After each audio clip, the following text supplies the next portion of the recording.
Hello, welcome back to podcast Logika. Lagi ngobrol bareng di LPM Diagnostika. Kali ini kita telah bersama dengan Kak Yulia Elis yang akan menjadi narasumber dalam podcast kita yang bertemakan Hari Anak Internasional dengan judul Berani, Berkontribusi Agar Anak Terlindungi. Nah, Kak Yulia ini merupakan psikolog sekaligus dosen yang ahli di bidang psikologis anak dan remaja serta concern terhadap pola asuh untuk membantu anak mencapai pertumbuhan yang optimal. Selamat datang Kak Yulia, gimana kabarnya hari ini Kak? Sehatkah Kak? Halo, halo, selamat pagi. Alhamdulillah sehat. Ini dengan Mbak siapa? Mbak Atia ya? Atifa Kak ya. Oh, Mbak Atifa, sorry. Halo Mbak Atifa, gimana kabarnya? Alhamdulillah sehat juga Kak. Nah, sesuai dengan tema kita kali ini Kak, bertepatan dengan Hari Anak Internasional, saya ingin bertanya-tanya nih Kak Yulia tentang kekerasan dalam rumah tangga pada anak di masa pandemi. Dan gimana sih cara kita sebagai masyarakat untuk berkontribusi agar anak tetap terlindungi? Oke. Baik Kak, secara tidak sadar, ribuan anak itu menjadi korban kekerasan Kak selama pandemi COVID. Dan tidak disangka pula, ternyata hasil survei dari KPAI itu mendukung bahwa kekerasan pada anak selama pandemi meningkat sebanyak 15%, baik fisik maupun verbal. Nah, selain itu, KPAI juga menyebutkan bahwa kekerasan pada anak itu disebabkan oleh beratnya beban orang tua karena adanya kekurangan ekonomi maupun ketidaksiapan menjadi orang tua di saat pandemi. Nah, kalau menurut Kak Yulia, apa yang dimaksud dengan kekerasan pada anak itu seperti apa sih, Kak? Oke. Kalau misalnya kita bicara soal kekerasan ya, kekerasan itu sendiri kan sebenarnya didefinisikan menjadi 3 aspek gitu. Ada kekerasan fisik, ada kekerasan verbal, dan juga ada kekerasan secara psikologis. Nah, jadi kekerasan itu sendiri, apalagi terhadap anak, yaitu yang melibatkan adalah adanya hal-hal atau tindakan yang secara sengaja ataupun tidak disengaja ketika seseorang menyakiti seseorang. Itu kekerasan pada umumnya. Kalau misalnya pada anak berarti ketika ada individu yang melakukan tindak yang menyakiti anak-anak seperti itu. Nah, menyakitinya itu dalam bentuk apa sih? Ada yang secara fisik, misalnya pukul, menonjok, menggampar, atau mendorong bahkan gitu. Nah, itu adalah kekerasan secara fisik. Lalu secara verbal gitu. Nah, secara verbal ini nih yang sebenarnya terkadang agak luput ya dari masyarakat karena cuma ngomelin kok atau enggak ya elah gitu doang gitu kan, karena nggak sadar gitu kalau ternyata yang dilakukan itu sebenarnya bentuk kekerasan verbal, dimana kekerasan verbal itu bisa berbentuk yang memaki, terus menggunakan kata-kata kasar untuk berbicara pada anak, atau bahkan melabel anak, memberikan label negatif terhadap anak, itu juga termasuk kekerasan secara verbal. Lalu yang ketiga itu ada yang namanya kekerasan secara psikologis gitu. Di sini adalah di mana hak-hak anak itu terkekang gitu. Hak-hak anak tidak diberikan secara utuh. Jadi kan kita bisa lihat ya, mungkin ada beberapa dari anak-anak yang suaranya tidak bisa didengar di rumah atau mendapatkan berbagai macam tekanan, baik itu tekanan akademis atau tekanan-tekanan lainnya, sehingga membuat mereka secara mental itu tidak sehat gitu sih Mbak Fia. Baik Kak, mungkin seperti yang Kak Yulia jelaskan tadi, kekerasan pada anak itu banyak bentuknya ya Kak, dari fisik, verbal maupun psikologis. Baik Kak, seperti yang tadi sudah Kak Yulia sampaikan bahwa bentuk kekerasan terhadap anak itu ada banyak, ada dari verbal, fisik maupun psikologis. Nah, menurut Kak Yulia, mengapa kasus kekerasan pada anak ini bisa terjadi? Apakah terdapat faktor lain yang mempengaruhi Kak? Terima kasih. Oke. Jadi gini ya Mbak Tifa, kalau misalnya kita bicara soal kekerasan pada anak, memang kan yang memberikannya itu ada berbagai macam faktor ya. Maksudnya yang pelakunya pun bisa banyak gitu. Kadang orang tua, bisa jadi guru, atau bisa jadi lingkungan sekitar. Nah, kalau misalnya kita bicara kekerasan yang dilakukan oleh orang tua terhadap anaknya, faktornya pun beragam gitu. Tidak bisa biasanya kalau misalnya ada kasus seperti ini, kita tidak bisa katakan, oh ini karena satu hal ini gitu. Enggak, karena pasti faktornya berbagai macam. Tapi yang pasti, yang paling mempengaruhi itu adalah stres yang terjadi pada orang tua. Nah, ketika orang tuanya stres, ketika orang tuanya tidak bahagia, itu akan sangat mempengaruhi pola asuhnya gitu. Karena kalau misalnya, kebayang ya kalau misalnya kita lagi stres, kita lagi senewan gitu, terus mengurus anak itu tidak mudah gitu. Pasti ya anaknya rewel, anaknya ngambek, anaknya tantrum, itu juga akan menyulut si emosi si orang tuanya juga nih. Jadi kalau misalnya orang tuanya terlalu stres menjalani hidupnya, terlalu banyak tekanan, terus juga tidak bahagia, itu akan ibaratnya mempermudah gitu ketika si orang tua itu mencetus gitu untuk bisa jadi trigger orang tuanya akhirnya melakukan kekerasan terhadap anaknya. Itu satu. Nah, kalau kita bicara soal stres, itu juga faktornya banyak kan. Stres orang tua itu bisa karena pendidikan, bisa karena faktor ekonomi gitu. Apalagi lagi pandemi gini ya, ini tuh faktor ekonomi tuh kayaknya tuh salah satu yang sering menjadi pencetus stres di keluarga, akhirnya bahkan tingkat perceraian juga meningkat kan karena pandemi ini gitu. Jadi memang faktor ekonomi itu juga salah satunya. Terus faktor tingkat pendidikan orang tua itu juga mempengaruhi gitu, dimana ketika semakin teredukasi, semakin paham soal itu, bagaimana itu pendidikan anak, bagaimana itu developmental anak. Nah, orang tua akan, karena faktor dia paham ya, jadi akan lebih bisa mengerti gitu ketika anaknya melakukan hal-hal yang mungkin tidak sesuai dengan harapan orang tuanya gitu. Lalu faktor berikutnya juga yang mempengaruhi itu adalah faktor budaya, itu juga salah satunya. Orang tua yang dididik dengan pendidikan yang keras sebelumnya, yang agresif sebelumnya, itu pasti akan memiliki kecenderungan untuk agresif pula ketika ia mendidik anaknya gitu ya. Terus juga ada dan juga bagaimana si orang tua itu bisa memanajemen dirinya. Itu juga menjadi salah satu faktor. Manajemen diri itu yang dimaksud di sini itu banyak ya. Bisa manajemen terkait dengan manajemen emosinya, bagaimana ia mengelola dirinya dengan baik, mengatur kehidupannya gitu. Jadi itu tuh beberapa faktor yang memang mempengaruhi orang tua melakukan kekerasan terhadap anaknya. Baik Kak Yulia, jadi banyak faktor ya Kak yang mempengaruhi, Betul. terutama faktor stres yang dipicu oleh kondisi ekonomi, kemudian pendidikan, dan juga faktor budaya gitu ya. Nah, sejalan dengan hal tersebut, berdasarkan survei KPAI itu terdapat sebanyak 32,3% ayah dan 42,5% ibu yang mengaku melakukan kekerasan fisik pada anak. Nah, pertanyaan saya nih Kak, kenapa jumlah persentase ibu yang melakukan kekerasan fisik itu lebih banyak Kak dibandingkan ayah?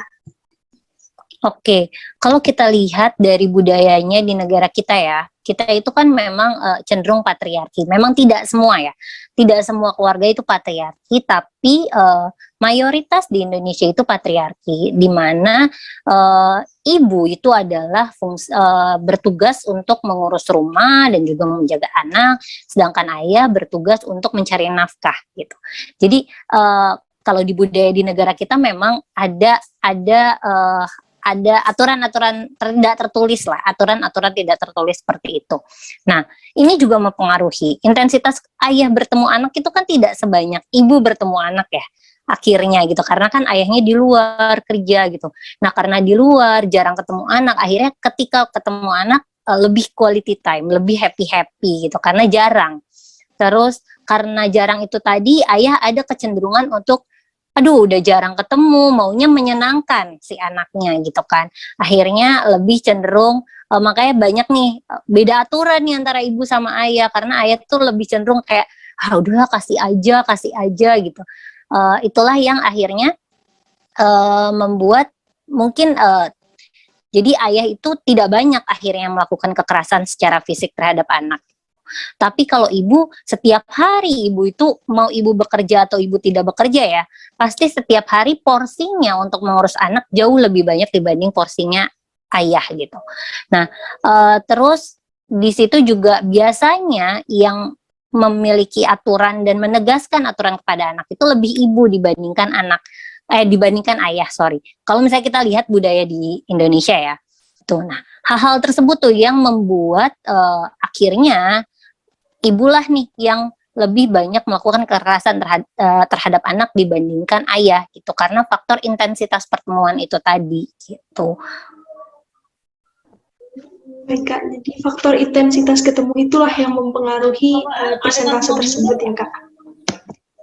Apakah kondisi pandemi juga berpengaruh terhadap terjadinya kekerasan pada anak di Indonesia? Karena seperti yang kita tahu, kondisi pandemi ini kan menyebabkan anak lebih banyak waktu di rumah dibandingkan di luar. Oke. Pandemi ini jelas memiliki pengaruh ya terhadap hal tersebut gitu, karena kan satu, dengan adanya pandemi ini stres juga meningkat kan di masyarakat kita gitu. Bukan hanya orang tua, bahkan orang yang belum jadi orang tua saja tingkat stresnya itu meningkat gitu, karena ada berbagai macam faktor. Lalu yang biasanya adaptasi yang dengan hal baru itu juga tidak mudah gitu, baik itu untuk orang tua ataupun untuk anak ya. Misalnya orang tua yang sebelumnya bekerja tapi harus kerja dari rumah, itu kan juga adaptasi ya, dimana biasanya ke kantor terus pulang, terus ini ada beberapa hal, kasusnya adalah ketika WFH itu jam kerja jadi tidak stabil gitu, jadi tidak menentu, jadi lebih panjang dari sebelumnya, jadi seperti tidak ada istirahat. Nah, terus juga harus sambil mengurus anak gitu, karena WFH harus sambil mengurus anak. Terus ada juga yang terkena dampak gitu, misalnya akhirnya di PHK. Jadi banyak hal yang memang karena pandemi ini itu terjadi gitu di keluarga-keluarga di masyarakat kita. Nah, hal tersebut juga akhirnya mempengaruhi kualitas hubungan di dalam rumah itu sendiri gitu, baik itu antara suami istri ataupun antara orang tua dan anak. Memang dampaknya beda-beda gitu. Kita tidak bisa mengeneralisir ya, oh gara-gara pandemi semuanya nih jadi negatif, enggak gitu. Memang dampaknya tuh beda-beda di setiap keluarga, tergantung bagaimana si keluarga itu bisa beradaptasi dengan perubahan ini dan juga bisa menyesuaikan diri gitu. Oh, sekarang tuh kayak gini loh, ini yang sedang kita hadapi. Oh yaudah yuk kita sama-sama menyesuaikan diri dengan situasi ini gitu.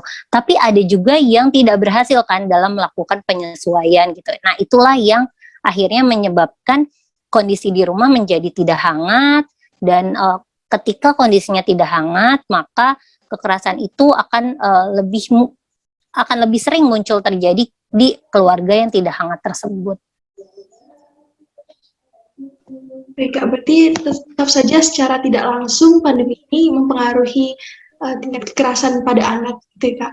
Nah, apakah dari tindak kekerasan tersebut, bagaimana pengaruh kekerasan orang tua terhadap kondisi baik mental maupun fisik anak untuk secara jangka pendeknya Kak?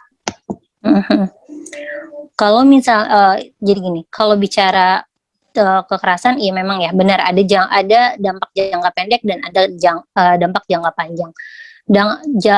Dampak jangka pendeknya adalah ya pasti trauma di anak gitu, maksudnya baik trauma fisik ataupun trauma psikologis ya. Trauma fisik tuh kan ya adanya memar-memar atau apa segala macam di tubuhnya gitu, atau ada rasa-rasa sakit yang dirasakan oleh si anak gitu. Dan trauma psikologis adanya ketakutan terhadap kekerasan itu sendiri. Nah, tapi yang menjadi dampaknya pasti hubungan antara si anak dan orang tua juga attachment-nya menjadi buruk nih gitu. Karena kelekatannya menjadi berkurang kan, karena adanya tindak kekerasan tersebut, anak jadi menjadi insecure di rumah. Nah, bentuk dari insecurity-nya anak itu juga beda-beda. Ada yang karena dia insecure, akhirnya ia menutup diri nih dari lingkungan. Tapi ada yang karena insecure, dan dia menerima kekerasan, dia melakukan itu lagi. Jadi kayak replika gitu. Dia menyerap, oh begini loh aku diperlakukan, oke aku akan memperlakukan orang lain juga seperti ini, seperti aku diperlakukan gitu. Jadi memang ada two side nih, ada yang satu yang akhirnya menjadi banyak takut, cemas ketika berinteraksi, mungkin ke teman-temannya dia juga jadi ketakutan gitu. Tapi ada yang justru malah menunjukkan respon yang jadi agresif juga di luar gitu. Baik Kak, setelah anak tersebut tumbuh ya menjadi remaja, kemudian dewasa muda begitu, apakah anak yang sudah terlepas dari masa kekerasan yang dilakukan oleh orang tuanya itu terdapat efek jangka panjang setelahnya Kak? Seperti di saat dia memiliki anak nanti, dia akan melakukan hal yang sama atau bagaimana? Kalau itu tergantung dari bagaimana individu tersebut bisa berdamai dengan masa lalunya. Jadi ketika dia bisa berdamai, artinya kan bisa memaafkan dan juga dia bisa melihat the positive side dari kejadian yang dia alami. Akhirnya dia belajar, oh waktu aku dipukulin itu aku menjadi orang yang seperti ini. Jadi kelak ketika aku punya anak, aku tidak mau anakku merasakan hal tersebut gitu. Jadi ia berdamai dengan hal itu dan akhirnya itu malah menjadi pembelajaran buat kedepannya ketika si anak ini menjadi orang tua, ia akan menjadi orang tua yang jauh lebih baik gitu. Tapi ketika traumanya tidak selesai dan terlalu membekas gitu, nah ini juga yang akan mempengaruhi banyak hal yang bisa terjadi gitu. Bisa dari kan kalau kita lihat dari tahap perkembangan anak gitu ya, anak-anak itu kan mulai mengembangkan itu trust, mistrust dengan lingkungan gitu. Atau dia juga mengembangkan kompetensinya. Nah, ketika itu terhalang karena adanya kekerasan tadi, bisa dibilang pada saat remaja mungkin dia nantinya akan menjadi kesulitan mencari identitas dirinya. Padahal kan remaja itu adalah saat-saat dimana individu itu exploring, mencari identitas diri, terus menemukan passionnya gitu-gitu. Nah itu bisa jadi itu juga bisa terhambat karena itu. Nah nantinya itu juga akan mempengaruhi proses-proses berikutnya, bagaimana cara si individu tersebut mencari pasangan atau menemukan pasangan, dan ketika sudah punya pasangan hubungannya pun akan menjadi insecure kan, karena dia punya insecurity di dalam dirinya yang tidak selesai. Jadi itu akan terbawa nih ketika dia punya hubungan dengan orang lain, itu akan ada kecenderungan keluar lagi nih agresivitasnya, entah dia yang melakukan atau dia menjadi korban lagi. Karena memang faktanya ada sebuah penelitian yang menunjukkan kalau misalnya orang yang menerima kekerasan gitu pada masa lalunya itu memiliki kecenderungan untuk mencari pasangan yang akan memberikan kekerasan lagi gitu, karena kekerasan tadi itu menjadi love language gitu buat dia, karena kan orang tua itu adalah pengajar pertama untuk kita mengetahui apa itu cinta dan kasih sayang ya gitu. Sedangkan orang tuanya itu mengajarkan cinta dan kasih sayang itu lewat kekerasan tadi. Apalagi kadang-kadang nih orang tua, mama pukul kamu karena mama sayang ya sama kamu. Kan? Kadang-kadang ada bahasa gitu. Jadi itu tuh masuk nih ke unconsciousnya si anak. Oh sayang itu berarti mukul, tanpa sadar. Tanpa sadar dia memahami kasih sayang itu sebagai sebuah pukulan. Nah itu akhirnya pada saat dewasa ada kecenderungan nih untuk mencari pasangan yang melakukan tindak kekerasan juga kepada dia. Akhirnya dia menjadi korban lagi, dan korban lagi gitu. Berarti bisa dibilang kekerasan pada anak ini seperti fenomena gunung es begitu ya Kak? Betul sekali. Dampaknya tuh bisa besar dan dampaknya tuh bisa panjang.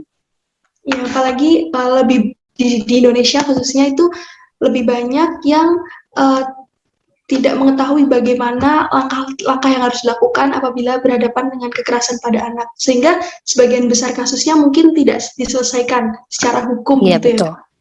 ya. Betul. Anak-anak atau korban dari kekerasan pada anak ini cenderung tidak berani melapor, Kak?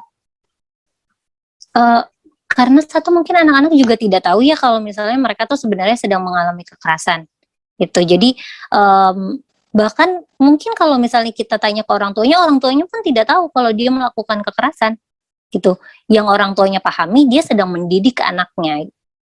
Jadi memang kalau kita bicara kenapa ya nggak lapor secara hukum, ya faktor dari ketidaktahuan itu tadi gitu. Dan faktor kebiasaan itu juga bisa jadi gitu, faktor budaya ada di mana kan kita juga memang kalau mungkin kalau waktu Mbak Tika kecil kurang tahu nih, tapi kalau saya kecil ya dipukul itu adalah bentuk dari konsekuensi dari perilaku kita yang buruk memang gitu. Tapi kan kalau parenting sekarang itu kan banyak orang tua yang sudah jauh teredukasi ya, kalau misalnya memberikan konsekuensi itu kalau bisa harus relate dengan apa kesalahan anaknya gitu. Apalagi tidak boleh melibatkan kekerasan fisik, kekerasan verbal gitu ketika kita memberikan konsekuensi. Tapi kan pada saat dulu, apalagi pada saat waktu saya kecil lah gitu, bahkan guru aja mukul jari kita pakai penggaris kan ketika kita nggak ngerjain PR. Jadi memang faktor-faktor kebiasaan itu yang membuat seperti memaklumi gitu ketika ada orang tua, apalagi orang tuanya. Jadi kayak, itu kan orang tuanya, hak dia dong bagaimana dia mendidik anaknya gitu. Jadi seperti ada faktor memaklumi ketika orang tua memberikan kekerasan pada anak gitu. Padahal memang itu adalah perilaku yang salah kan sebenarnya gitu. Dan anak pun ya itu ketidakpahaman memang, ini kekerasan yang bisa dilaporkan loh gitu. Dan mungkin dari aparaturnya pun ketika ada faktor itu karena mereka juga sudah punya stereotip tentang kekerasan yang terjadi kan, mungkin dia juga pernah diperlakukan keras oleh orang tuanya yang lebih parah gitu. Karena pasti deh Mbak Tika pernah dengar gak sih kayak orang-orang ngobrol, ya ampun kayak anak zaman sekarang mah ya kayak gitu aja lebay, dilapor-laporin, diviral-viralin, nggak ngerasain dulu mah kita digini-giniin gitu, biasa aja gitu kan. Nah faktor-faktor itu sih sebenarnya yang membuat akhirnya seperti membiarkan ya, dalam tanda kutip seperti membiarkan gitu, adanya kekerasan, ya udahlah dimaklumin aja gitu. Kak, mungkin kalau dari segi anak karena adanya ketidakpahaman gitu ya Kak. Tapi banyak juga dari masyarakat yang sebenarnya tahu, menyaksikan, tapi mereka tidak mengambil inisiatif pula untuk melapor gitu. Karena mungkin bagi mereka juga itu adalah bentuk bagian dari didikan orang tua kepada anak gitu ya Kak. Tuh. Faktor itu sih, faktor tidak tahunya itu loh Mbak. Jadi faktor ketidaktahuan itulah, atau masyarakat pun jadi mikirnya apa ya yang harus dilakukan juga mereka kan nggak paham ya gitu. Dan tidak mau ikut campur di urusan keluarga orang lain. Ada banyak barrier sih yang akhirnya masyarakat merasa kayaknya ini harus step back deh. Kecuali mungkin ketika itu sudah parah, sudah cukup parah, mungkin kan baru ya pasti dari masyarakat kan kita juga punya maksudnya kayak RT, RW gitu. Biasanya sih kalau misalnya sudah cukup parah, baru tuh terlihat dan akhirnya ada tindakan nih dari warga setempat. Lalu sebenarnya seberapa jauh Kak gap antara kasus-kasus yang dilaporkan dengan kasus-kasus yang tidak dilaporkan gitu Kak, dengan jumlah kasus sebenarnya? Nah kalau misalnya kita bicara soal survei ya, survei saja kan sebenarnya itu tidak bisa mendeskripsikan secara gamblang kasus yang sebenar-benarnya terjadi gitu. Apalagi kalau kita bicara soal kekerasan itu juga luas banget, bentuknya tuh luas gitu. Ada yang memang ya tadi, ini ringan, ini sedang, ini berat gitu. Nah yang biasanya lebih ke blow up kan yang berat-berat tadi ya. Sedangkan yang ringan-ringan itu bahkan mungkin seperti hal-hal sehari-hari saja gitu. Jadi sebenarnya kalau kita bicara survei, dari data survei nih segini loh gitu. Misalnya tadi 40% loh mengalami kekerasan gitu. Itu yang terlihat gitu. Bagaimana dengan orang-orang yang tidak terlihat? Apalagi orang-orang yang tampak baik-baik saja, ternyata di dalamnya tidak baik-baik saja gitu. Kan apalagi sekarang ya zaman media sosial gitu. Di media sosial kelihatan seperti keluarga bahagia ya, keluarga yang penuh kasih, penuh cinta. Ternyata tidak seperti itu di belakangnya gitu. Jadi bisa dibilang data itu ya bisa jadi di luar sana jauh lebih banyak yang mengalami dibandingkan data yang memang sudah ada gitu. Baik Kak, mungkin dari faktor-faktor tadi dan juga adanya ketidakpahaman anak, Mungkin bisa dijelaskan Kak, apa saja tanda-tanda yang perlu diperhatikan dari anak yang menjadi korban tindak kekerasan orang tuanya, mungkin baik visual maupun tidak.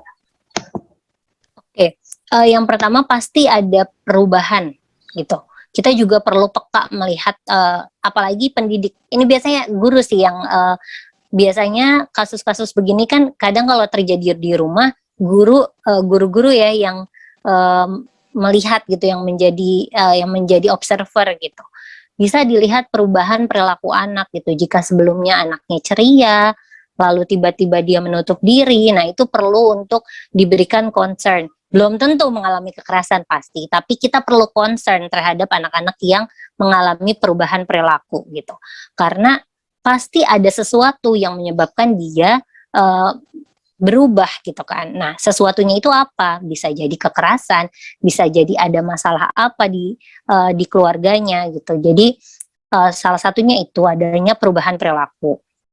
Lalu yang kedua mungkin secara fisik juga bisa terlihat ya kalau mengalami kekerasan fisik gitu.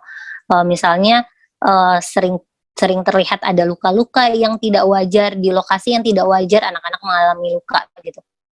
Atau ya cenderung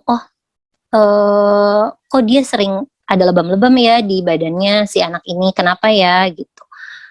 Terus juga ketika mengalami kekerasan yang cukup parah, anak juga yaitu menurunkan nafsu makan anak gitu. Jadi anak yang nafsu makannya turun drastis ya, kalau anak nafsu makannya turun itu masih wajar.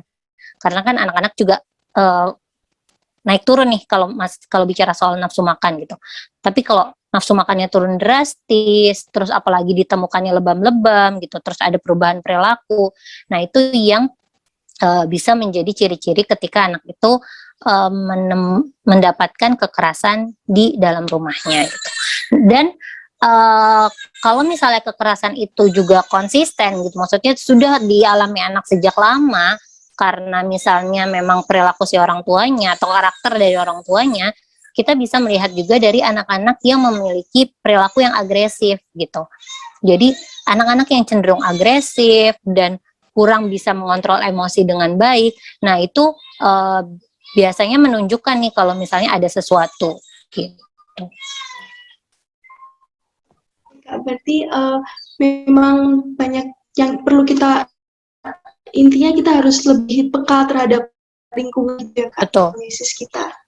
Nah, masih erat kaitannya dengan ketidakpahaman anak tadi, apa saja tindakan atau red flag dari orang lain yang dimiliki oleh anak, sebab seperti yang disampaikan masih banyak anak nih yang belum tahu kalau mereka jadi korban. Oke, ini dari sisi orang tuanya gitu ya. Nah, ketika orang tua sudah mulai menghina karakter, gitu. Jadi ketika orang tuanya mulai melabelkan anak dengan hal-hal yang negatif kayak mohon maaf ya misalnya dasar anak tolol, anak bodoh, misalnya hal-hal yang sangat negatif seperti itu adalah bentuk dari kekerasan. Lalu orang tua memukul, itu juga jelas tindak kekerasan kan. Jadi ketika dipukul oleh orang tua, apalagi itu sampai meninggalkan bekas, itu anak itu sudah bisa melapor sebenarnya. Gitu. Lalu ketika adanya pembatasan diri yang secara berlebihan, misalnya tidak boleh keluar kamar, tidak boleh bersosialisasi, terus ya tadi pendapatnya tidak didengarkan, terus kehidupannya sangat dikekang. Nah, itu juga bisa anak-anak bisa menjadi sinyal lah ketika ia mengalami hal-hal tersebut. Kak, dan kita sebagai masyarakat umum nih Kak, apa yang bisa kita lakukan sebagai bentuk perlindungan terhadap anak-anak tersebut Kak? Sebenarnya kalau misalnya dari masyarakat umum, apalagi kita bisa mulai, kalau misalnya kita paham ya, dan kita tahu, kita bisa mulai dengan mengedukasi orang-orang di sekitar kita sebenarnya, kayak apalagi orang-orang terdekat kita gitu, ketika kita melihat hal tersebut itu adalah kekerasan, kita bisa mengedukasi mereka gitu, kalau misalnya itu tidak baik dan itu akan berdampak buruk pada anak gitu. Nah, jadi mulailah dari orang terdekat sebenarnya. No, bahkan mulailah dari diri sendiri. Karena kadang kita terlalu melihat keluar, kita nggak ngeliat, ternyata kita juga melakukan loh. Gitu. Jadi mulailah dari diri sendiri. Jadilah orang tua yang memang tidak melakukan tindak kekerasan terhadap anak kita. Jadilah orang tua yang memang memberikan parenting yang asik, yang menyenangkan, memberikan parenting yang tepat kepada anak. Gitu. Jadilah orang tua yang mau belajar, mau memahami anak, sehingga lingkungan kita juga melihat gitu. Oh, uh, itu loh cara dia mendidik anaknya sampai anaknya bisa menjadi pribadi yang seperti sekarang gitu. Akhirnya apa? Akhirnya lingkungan merasa, oh kalau misalnya anaknya mau jadi kayak gitu, kita harus kayak gini gitu. Jadi akhirnya apa yang kita lakukan bisa terinfluence nih oleh orang lain, oleh orang sekitar kita. Nah, mungkin itu dulu yang perlu kita lakukan. Kita harus dari diri kita sendiri dulu. Nah, ketika kita sudah merasa on the right track, terus kita melihat ada orang terdekat kita melakukan hal tersebut, nah kita mungkin bisa memberikan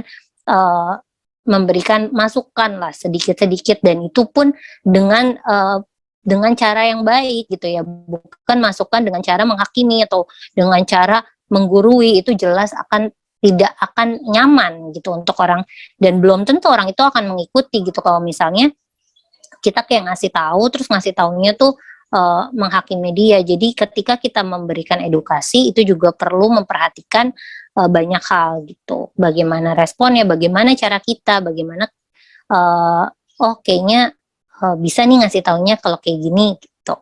Tapi yang pasti untuk sivitas-sivitas akademis gitu dan juga aparatur-aparatur negara itu sebaiknya memang memberikan penyuluhan yang lebih dalam lagi nih mengenai kekerasan ini, supaya masyarakat yang belum teredukasi soal kekerasan terhadap anak itu bisa paham kalau yang dia lakukan oh ternyata yang saya lakukan itu kekerasan loh, dan itu akan berdampak buruk loh gitu.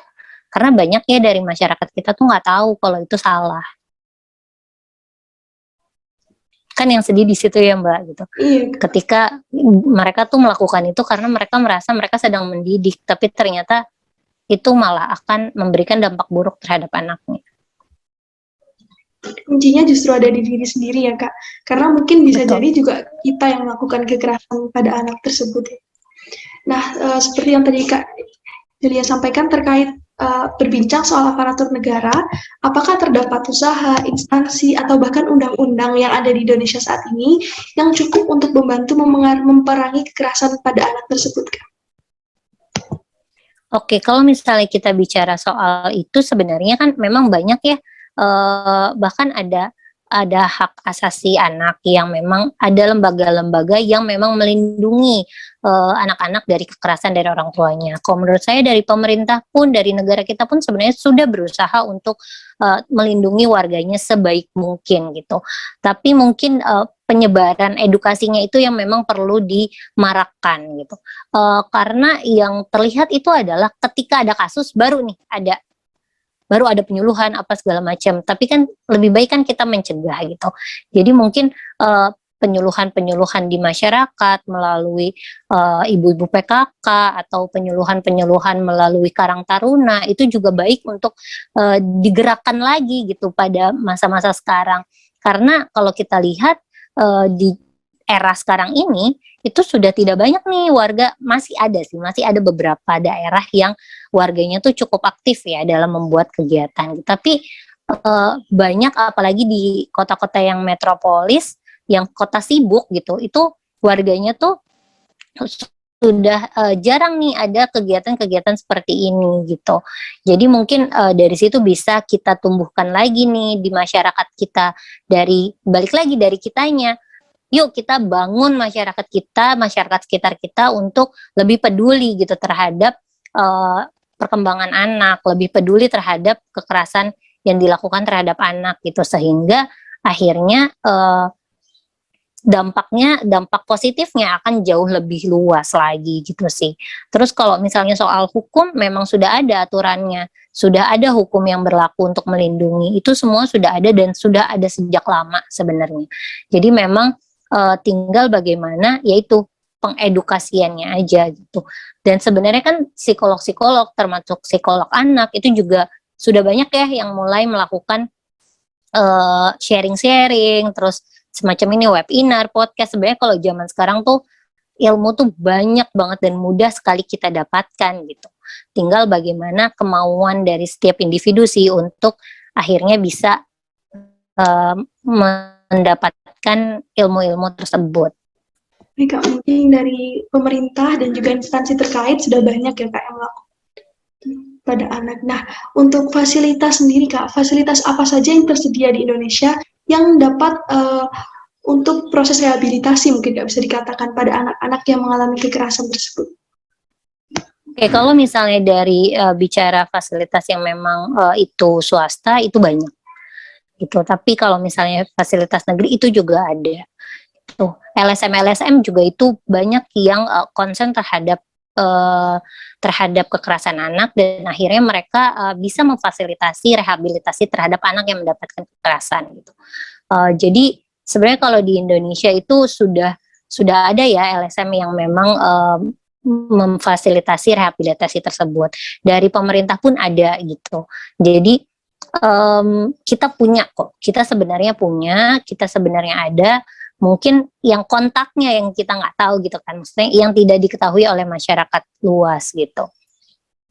Tapi jadi sebenarnya kalau soal rehabilitasi itu di Indonesia tuh ada kok Mbak, dan banyak itu baik dari LSM, dari pemerintah sendiri, misalnya panti sosial itu kan juga panti sosial milik pemerintah ya, itu kan juga bisa memberikan rehabilitasi terhadap anak yang mengalami kekerasan gitu. Terus juga dari swasta apalagi banyak sekali gitu, misalnya di rumah sakit atau misalnya di klinik-klinik psikologi itu juga bisa dilakukan rehabilitasi terhadap anak yang mengalami kekerasan.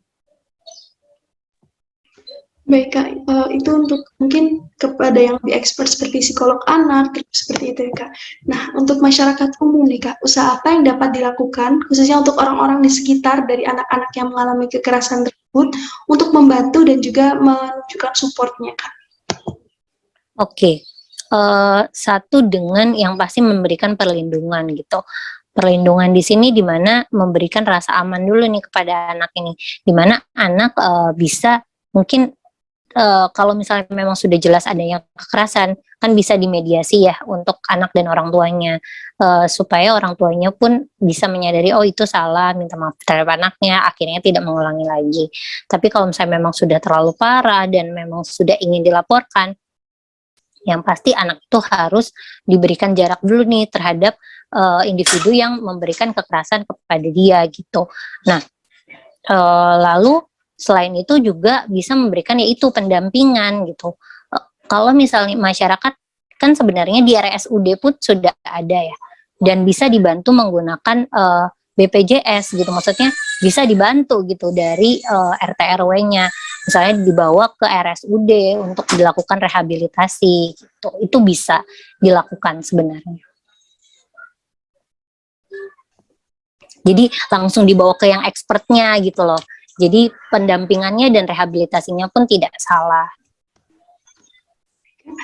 Dengan adanya peringatan Hari Anak Internasional ini, Kak, sebenarnya values atau harapan apa yang ingin disampaikan melalui peringatan tersebut? Mungkin kalau misalnya kita lihat dari tindak kekerasan ini gitu maksudnya? Iya. Oke, kalau misalnya mungkin di Hari Anak Nasional ini dari tindak kekerasan ya pasti harapannya ya orang tua bisa jauh lebih aware terhadap kekerasan anak gitu dan tidak melakukan hal tersebut lagi gitu. Dan yang pastinya suara anak-anak itu bisa didengarkan dan mereka bisa berekspresi dengan lebih bebas, mengekspresikan apa yang mereka inginkan dan apa yang mereka rasakan. Itu sih pastinya. Soalnya kalau bicara soal harapan ya. Wah, semoga peringatan Hari Anak Internasional ini bisa mengingatkan kita akan pentingnya perlindungan pada anak, pentingnya peran orang tua dan lingkungan sekitar dalam membimbing anak, dan tak luput juga dari regulasi pemerintah yang mendukung anti kekerasan rumah tangga pada anak. Nah, Kak, tidak terasa sudah lebih dari setengah jam kita berbincang-bincang ya, Kak. Dan ternyata banyak sekali ilmu yang bisa kita pelajari dalam rangka memperingati Hari Anak Internasional ini untuk mewujudkan masa depan anak Indonesia yang gemilang. Nah, sebelum menutup podcast logika ini, Kak, dari Kak Yulia, apakah ada closing statement yang ingin disampaikan? Oke, untuk orang tua mungkin ya, untuk para orang tua, menjadi orang tua itu tidak mudah. Menjadi orang tua itu sangat sulit memang, karena kita sebagai orang tua itu seperti tidak ada buku pedoman yang uh, buku manual book untuk menjadi orang tua itu tidak ada gitu. Tapi selama kita mau mencoba untuk belajar memahami karakter anak, belajar merasakan apa yang anak rasakan, belajar untuk lebih banyak mendengarkan apresiasi anak, kita akan bisa lebih memahami dan kita akan bisa lebih menjadi orang tua yang membantu perkembangan anak jauh lebih baik lagi gitu. Jadi mungkin untuk para orang tua di luar sana, ayo bermain bersama anak, ayo dengerin curhatannya anak gitu, supaya kita sebagai orang tua juga bisa jauh lebih dekat dan anak juga bisa merasa aman ketika berada di dalam rumahnya. Baik, terima kasih banyak Kak Yulia atas waktu dan ilmu yang sangat bermanfaat. Peringatan Hari Anak Internasional ini jangan sampai hanya membekas di satu hari saja, tetapi perlu diimplementasikan ke depannya untuk kehidupan sehari-hari. Karena kita harus berani berkontribusi agar anak terlindungi. Nah, terima kasih juga buat Sobat Logika yang sudah menyaksikan podcast kita sampai akhir. Oke teman-teman, sekian podcast Logika kali ini. Sampai jumpa di podcast Logika berikutnya. See you on the next video.